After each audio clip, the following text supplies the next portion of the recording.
what definitely has to be done for CAT 2025 during the last 1 month.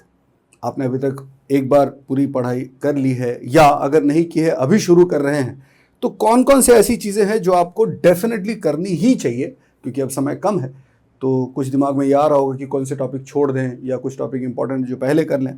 I am not of the opinion of leaving any topic, but एक चीज़ ये हो सकती है कि हमें definitely क्या क्या करना है, अगर वो पता चल जाए तो काम करना या टाइम डिस्ट्रीब्यूट करना थोड़ा सा आसान हो जाता है. ठीक है, तो मैं कोशिश करता हूं आपको ये बताने की टॉपिक वाइज. सो ये अरिथमेटिक का वीडियो है जिसके अंदर अरिथमेटिक के जितने भी टॉपिक्स हैं उसके अंदर क्या क्या डेफिनेटली करना है. ठीक है, मैं छोड़ने का सजेशन बिल्कुल नहीं दे रहा हूं, बट क्या डेफिनेटली करना है वो समझाने की आपको कोशिश करता हूं. ठीक है, let's start with the most important topic, that is ratio and proportion. Ratio proportion chapter के अंदर रेशियो का जो शेयर होता है वो ऑलमोस्ट 80% होता है एंड प्रोपोर्शन का 20% होता है. मैं आपको सिंपली क्वेश्चन वाइज बताता हूं. ठीक है, रेशियो के अंदर entire ratio has to be done. इसमें कोई कॉम्प्रोमाइज नहीं करना. जो भी सोर्स आप फॉलो करते हैं, चाहे आप किसी कोचिंग इंस्टीट्यूट में जाते हैं या उसकी रिकॉर्डिंग आपके पास अवेलेबल है या कोई मटेरियल फॉलो करते हैं, जो भी आप करते हैं, मेक श्योर कि रेशियो से रिलेटेड आप सारी चीजें कंप्लीट करेंगे, उसमें कुछ डिस्काउंट नहीं देंगे. ठीक है, बिकॉज रेशियो अपने आप में जो टॉपिक है वो एक चैप्टर तो है ही, एंड रेशियो का एप्लीकेशन एवरेजेस में, मिक्सचर्स में, एसआईसीआई में, टीएसडी में, टाइम एंड वर्क में, प्रॉफिट लॉस में, सब जगह पे उसका लॉजिक इस्तेमाल होता है. तो रेशियो में कोई कॉम्प्रोमाइज नहीं. Do everything that is related to ratio and it is a very easy topic.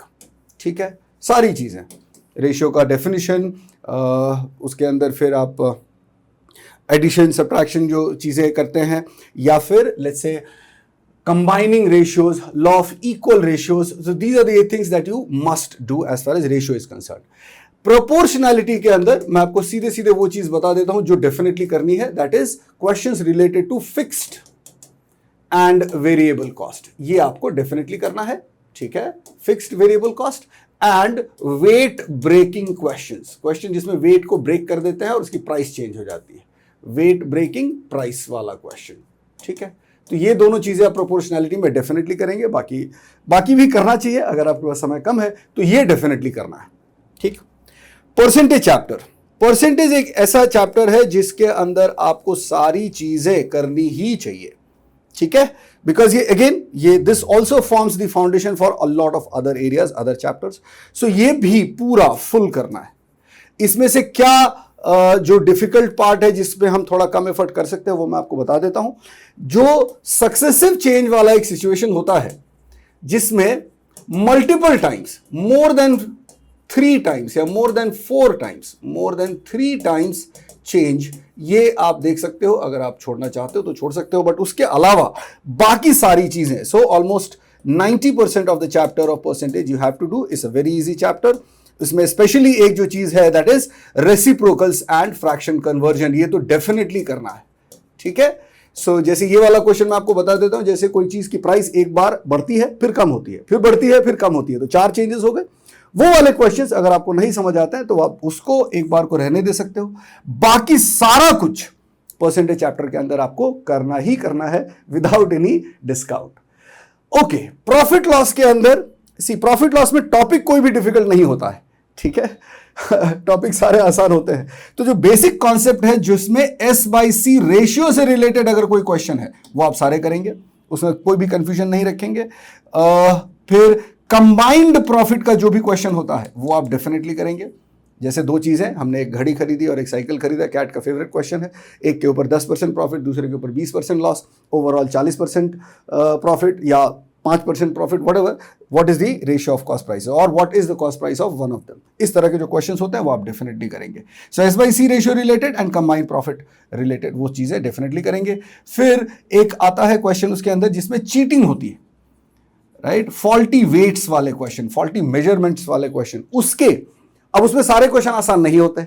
ठीक है, तो उसके जो इजी या मीडियम वाले क्वेश्चन है वो आप डेफिनेटली करेंगे. सो प्रॉफिट लॉस में मैं इतना बोलूंगा कि ये 3 चीजें आप डेफिनेटली करें. तो बाकी चीजें अगर आपको डिफिकल्ट लगती है तो आप चॉइस ले सकते हैं. तो यहां पे मैं बोल रहा हूं कि 60% of the questions that you have to do based on these topics, definitely try to do some more always. Okay, अब आ जाता है SICI. जबरदस्ती का एक कॉन्सेप्ट है कि SICI डिफिकल्ट होता है. एक सजेशन दूंगा मैं कि मेरा जो एक सेशन है SICI का, वो आप एक बार ज़रूर उसकी रिकॉर्डिंग देख लें, या अगर आप लाइव अटेंड कर सकते हैं कभी यूट्यूब पे, मैं अगले एक महीने में एक दो सेशंस हर टॉपिक के करने वाला हूं, मेकिंग श्योर कि डेफिनेट कौन सा पार्ट करना है। तो उसका जो मिथ है उसके पीछे ना जाए। This a very easy topic, there are direct methods to do specially CI questions, right. तो इसके अंदर भी आप कम से कम 70% ऑफ द क्वेश्चंस करेंगे। कुछ क्वेश्चन जो थोड़े से ज्यादा डिफिकल्ट अगर आपको लगते हैं वो आप छोड़ सकते हो। यहां पे एक इंपॉर्टेंट बात है कि any question that is related to 2 years SI, 2 years CI, 2 years difference of SI CI, and any question that is related to 10% rate and 20% rate, इसको आप बहुत ज्यादा अच्छे से करेंगे डेफिनेटली, ठीक है। अब इसके बाद अलावा क्या रह गया? इसके अलावा रह गया कंपाउंड इंटरेस्ट के मोर देन 2 years वाले क्वेश्चन, ठीक है। उसके अलावा क्या रह गया? इंस्टॉलमेंट वाले कुछ क्वेश्चन। अगर आपको समझ आ जाता है इंस्टॉलमेंट तो आप करिए, अदरवाइज आप सोच सकते हैं। छोड़ने के लिए नहीं कह रहा हूं मैं, जस्ट सेइंग कि ये वाला पार्ट आपको डेफिनेटली करना है, ठीक है। अब आ जाते हैं, I am going in the sequence of difficulty to understand. Okay, difficulty to understand. तो अभी मैं क्या कर रहा हूं, क्या बोलने की कोशिश कर रहा हूं? The easiest is ratio, second next level जिसमें रेशियो के मुकाबले थोड़ी सी डिफिकल्टी बढ़ सकती है, ऐसा बोल सकते हैं, दैट इज परसेंटेज, फिर प्रॉफिट लॉस, फिर SICI, ठीक है। सो इसमें से 70% आपको करना है, क्वेश्चंस मैंने आपको बता दिए। अब आ जाइए एवरेजेस। अच्छा, ये बार की हाइट से कंफ्यूज मत हो, ये रैंडम लिया हुआ है, ठीक है। ओके, एवरेजेस में सिंपल एवरेज से रिलेटेड कोई भी question, okay, one item movement से रिलेटेड कोई भी क्वेश्चन। वन आइटम मूवमेंट मतलब एक इंसान आया, दूसरा चला गया, ठीक है, और उससे एवरेज चेंज हो गया, उस तरह के जो क्वेश्चंस होते हैं वो आप डेफिनेटली करेंगे, ठीक है। वेटेड एवरेज में कंबाइंड एवरेज। कंबाइंड एवरेज का मतलब क्या होता है कि दो क्लासेस है, एक क्लास का एवरेज 40 साल है, दूसरे का 60 साल है, या दो मिक्सचर्स है, एक का अल्कोहल परसेंटेज 72% है, दूसरे का 40% है, they are mixed in a certain ratio, what is the final concentration. इस तरह के जो क्वेश्चन है, जो बेसिक्स है, वो आप डेफिनेटली करेंगे, उसमें कोई चेंज नहीं करेंगे, ठीक है। अच्छा, डिफिकल्टी कहां पे आ सकती है मैं आपको बताता हूं। सपोज 3 क्लासेस हैं ABC, A और B का कंबाइंड एवरेज दिया है, BC का दिया है और AC का दिया है। You have to find something related to the combined average of all of them. That is something that may create a little bit of difficulty. अगर आपको समझ आता है तो वो भी करिए, अदरवाइज उस पर थोड़ा सा जो है आप रिलैक्स हो सकते हैं। So this remaining part which is 70% you must definitely do as far as averages chapter is concern. अब आ जाता है एलिगेशन मिक्सचर। बड़ा सिंपल है। Anything that is related to allegation that has to be done without compromise. Anything that is related to allegation that has to be done. ठीक है, as simple as that. Anything that is based on weighted average concept that has to be done. कि दो mixture mix कर रहे हैं, final concentration क्या होगा या final ratio of milk and water क्या होगा, that has to be done. कुछ क्वेश्चन जो मल्टीपल ट्रांसफर्स वाले होते हैं, मल्टीपल ट्रांसफर्स वाले, वो आप देख सकते हो कि अगर आपको अच्छा लगता है तो ही आप करें, otherwise you can skip it over other topics. Multiple transfer जैसे 2 जार्स हैं, हमने इसमें से थोड़ा निकाला इसमें डाल दिया, फिर इसमें से थोड़ा निकाला इसमें डाल दिया, फिर इसमें से थोड़ा निकाला इसमें डाल दिया। तो अगर तो 1 या 2 ट्रांसफर है तो ठीक है। इनफैक्ट 1 से ज्यादा ट्रांसफर है तो आप अपनी एबिलिटी के हिसाब से डिसाइड करो कि वो करना है कि नहीं करना है। So in this chapter I would say 60% has to be definitely done without any doubt. एक सेकेंड, विदाउट एनी डाउट। अब दूसरा जो है TSD and time and work, इन दोनों टॉपिक्स के बारे में थोड़ा सा ध्यान से समझने की कोशिश करते हैं। इन दोनों चैप्टर्स में जो क्वेश्चंस होते हैं ना, इनका length of the question usually, वैसे तो एवरेजेस में भी, यहाँ पे मिक्सचर में भी कुछ क्वेश्चन ऐसे हो सकते हैं जो बड़े लंबे होते हैं, ठीक है। कुछ क्वेश्चन CI के भी हो सकते हैं जो, बट वो उसमें कम होते हैं ऐसे जिसमें लेंथ ज्यादा होता है। TSD and time and work के most of the question, the length of language of the question is very high, right. तो पहले तो आप ये देख लो कि आपका जो रीडिंग कॉम्प्रिहेंशन है वो कैसा है, ठीक है। अगर आपका कॉम्प्रिहेंशन अच्छा है तो आप ज्यादा करने की कोशिश करो, अगर आपका कॉम्प्रिहेंशन में थोड़ी कमजोरी है तो आप थोड़ा कम करने की कोशिश कर सकते हो। That is one period. I mean this is a basis on which we decide what question to do in the exam, right. ये मैंने अपने पिछले वीडियो में बहुत अच्छे से एक्सप्लेन किया है, उसको भी एक बार देख लीजिए, ठीक है। तो अगर तो कॉम्प्रिहेंशन अच्छा है तो इसका ज्यादा प्रायोरिटी देंगे, कॉम्प्रिहेंशन कम है तो कम प्रायोरिटी देंगे। लेकिन कम प्रायोरिटी देके भी क्या क्या डेफिनेटली करना है, ठीक है। अब जैसे अर्ली लेट वाले क्वेश्चंस, लेट अर्ली वाले क्वेश्चंस डेफिनेटली करना है। राइट। रिलेटिव स्पीड वाले क्वेश्चंस डेफिनेटली करना है। दो ट्रेन दो जगहों से शुरू होती है, एक 11 बजे एक 12 बजे, कितने बजे मिलेंगे, that is definitely something that has to be done. Races में लीनियर डेफिनेटली करना है, ठीक है। तो ये 3 टॉपिक्स आपको डेफिनेटली सी, अगर आप ध्यान से देखो तो anything that is related to proportionality और ratio, that definitely has to be done. So that covers almost 70 to 80% of this chapter. हाँ, इसमें एक चीज और है, रिवर बोट वाले डायरेक्ट क्वेश्चन, रिवर बोट वाले कुछ क्वेश्चन डिफिकल्ट होते हैं, तो अगर ऑब्वियसली जब आप सॉल्व करते हो करोगे आपको पता चल जाएगा। अगर किसी क्वेश्चन में सिंपली डाउनस्ट्रीम अपस्ट्रीम का सिचुएशन दिया है और time to cover a certain distance ऐसा दिया है, तो वो तो आपको करना आना ही चाहिए। So river boat, anything that is based on proportionality and ratio, and late early वाले क्वेश्चंस, रिलेटिव स्पीड वाले question, and races which is linear वाले क्वेश्चंस। राइटिंग थोड़ी अच्छी नहीं है इसलिए मैंने बोल के बता दिया। तो almost 70-80% this definitely has to be done. Problem कहां पे आ सकती है, कहां पे तकलीफ हो सकती है, अगेन छोड़ने के लिए नहीं बोल रहा हूं, बट अगर आपको तकलीफ होती है तो आप देख सकते हो। सर्कुलर में अगर थोड़ा कॉम्प्लिकेटेड सिचुएशन आप विजुअलाइज नहीं कर पा रहे हो, वो आप एक बार को प्रायोरिटी कम दे सकते हो, ठीक है। या कुछ ऐसे लंबे क्वेश्चन जहां पे मूवमेंट बहुत ज्यादा हो रही है, अब जैसे वो एक ट्रेन बोर्ड वाला क्वेश्चन है, राइट। अगर तो आपको अच्छे से समझ आ गया, the question is very easy actually, लेकिन नहीं आपको आइडिया लग रहा है, विजुअलाइज हो रहा, तो आप वहां पे थोड़ा कॉम्प्रोमाइज कर सकते हो। अदरवाइज इन सारी चीजों पे कॉम्प्रोमाइज नहीं करना। So 70-80%, so in spite of the long questions, these questions will be very easy even if they are very long. Okay, time and work के अंदर 2 people any kind of question, 2 workers any kind of question of time and work has to be done definitely, ठीक है। इसमें कोई confusion मत create करना। Group work वाले question definitely करना, ठीक है। ग्रुप वर्क वाले मतलब जैसे 10 men and 20 boys can do a certain work in so much time, how many days 30 boys and 5 men can do the same work। इस तरह के जो क्वेश्चंस होते हैं वो आपको डेफिनेटली करना है।